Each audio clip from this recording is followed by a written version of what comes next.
Hello everyone. Welcome to Confessions Jury, where people put themselves on the spot, waiting for your judgment. Sit comfortably and listen carefully, as you're about to hear today's cases. You hold the hammer and you apply the law. Let us have your verdict down in the comments section. As always, don't forget to subscribe and like the video. Let's head on to our first case. Case 1. Am I the bad person for not telling my parents that the event they were missing was my wedding? So I, 27F, have a younger brother, Mike, 21M. He is the definition of a man-child and a mama's boy. Always complaining, always expecting others to bow to him. Just overall an asshole. Ever since he was born, my parents fussed over him for everything.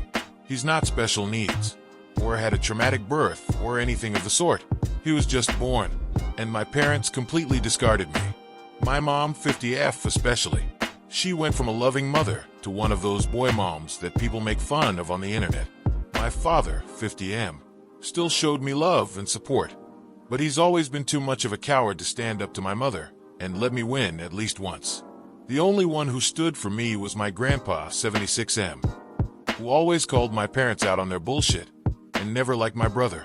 I remind him of his late wife, my grandma, and we have a very special bond, but he lives on the other side of the country, and I could never see him often. Mike knows our mom prefers him and loves to shove it in my face.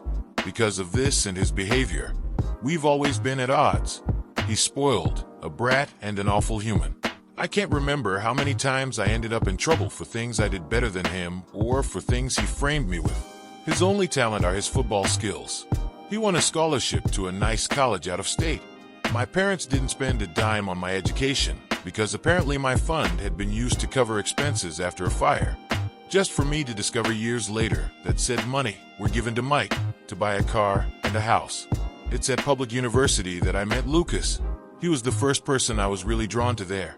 Of course, I met new people who are now my dearest friends, and thanks to them and Lucas, who was my best friend for years before we got together, I managed to move out of my parents' house. Now both Lucas and I are well known in our fields and have very good salaries. Now, to the main issue. Lucas proposed to me a year ago. We're very private people, so we didn't post it on social media or anything. And when I told my parents, they dismissed it with a "that's nice." I'm starting to think they downright didn't listen to me at all. We decided that we wanted a nice but simple ceremony and reception with our friends and relatives. Lucas convinced me to invite my parents and brother, but they never responded to the invite. And whenever I went to visit and began to talk about my wedding, without mentioning it was a wedding, my mom would always speak over me and about my brother's accomplishments and wild adventures. At one point I got fed up with it and interrupted my mom to tell her that there was an event I was planning to organize, whose date was unmovable. She told me that they couldn't attend because my brother was playing the last game of the season that very same day and wanted them to be there. Of course, this favoritism didn't surprise me. They missed my ballets, shows, and both my high school and university graduation for things about him. At this point, I wanted to be petty. I told both my parents that it wasn't a problem to miss this event, purposely omitted the fact that this event was my wedding, and didn't insist further. Flash forward to a few weeks ago, I got married. It was perfect. My family, Lucas' family, and our friends were all there, and we had a blast. My grandpa was happy to give me away, and it was just perfect. My relatives asked me multiple times why my parents weren't there with us.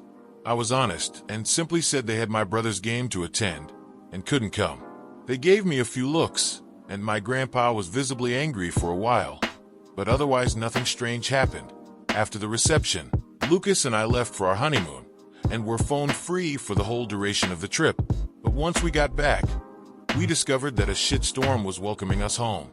I turned my phone on and was unable to even unlock it before a storm of notifications popped up.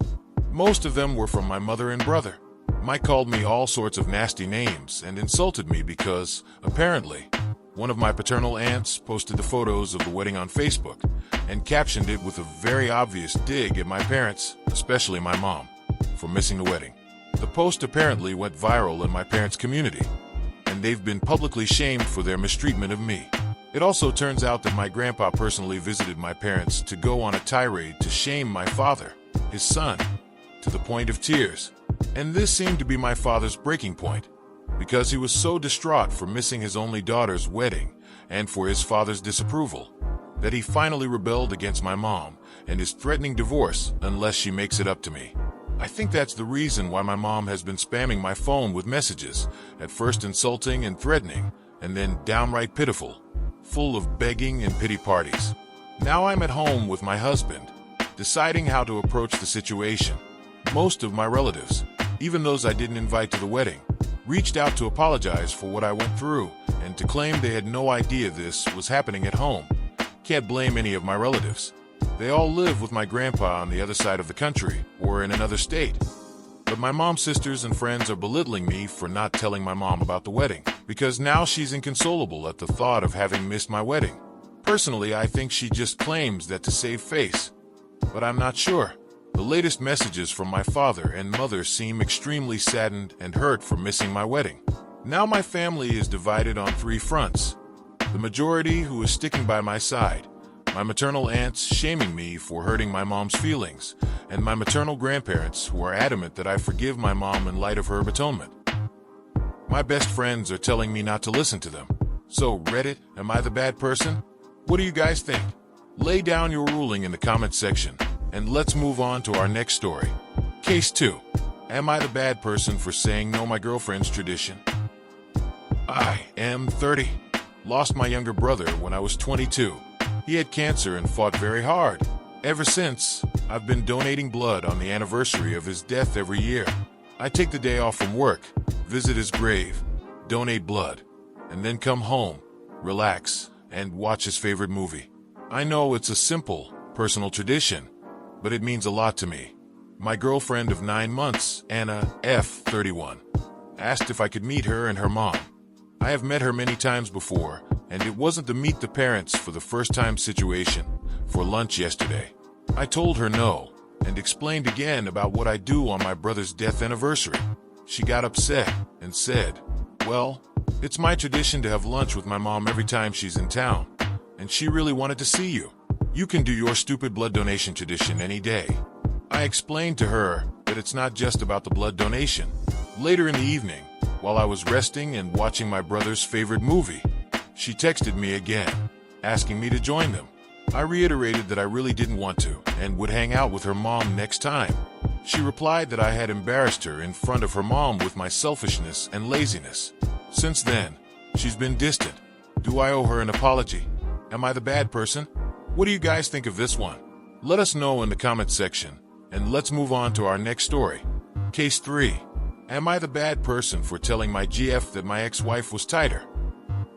I am 39. Hate it when people make fun of others. I mean, I know that people can gossip and talk amongst friends about other people, and I am guilty of that too, but I got very upset when my GF, F32, started talking about my ex-wife, F42. I understand that disliking an ex isn't abnormal or anything, but my GF is obsessed with my ex-wife and always try to make bad remarks about her, when it is just to me. I don't care, because again people gossip and talk shit about others in the privacy of their own homes. But this time it was at a restaurant with some of her girlfriends and spouses. Somehow the discussion became about my ex-wife's vagina. Yes, don't ask me how, but they were discussing childbirth and body changes, age, etc., and my ex got dragged. My GF was a bit drunk and she was talking loudly. I hated it and asked her to stop talking. When I get upset, she doubles down because she starts thinking, why do you care? Why don't you want me to talk shit about your ex? She has told me this before. Now, she was talking about how my ex-wife must have a huge one. We have 2 children together, F4, M2. The girl started laughing and saying you. I yelled to stop, but they ignored me. Then my GF told me, why are you so agitated? Did we hit a nerve? I said, actually no. My ex-wife was the tightest woman I have had. I don't know how she managed it, but she's very tight. They became silent, and my GF started crying. Then the women started yelling at me, and their spouses were between amused and scared. Then one of the spouses said, yeah, I don't think childbirth really affects this. I haven't noticed difference with women I have dated. I felt gratitude, but I was still being yelled at, and my GF has not called or answered me since Saturday. I'm so tired. You've sat down. You've listened. Now, it's time to state your ruling. What is it gonna be? Let us have it down in the comment section down below. Thank you for watching. Please like this video if you enjoyed it and subscribe for more cases like these. In life, we may run, but we can never hide from true justice. Stay safe, everyone.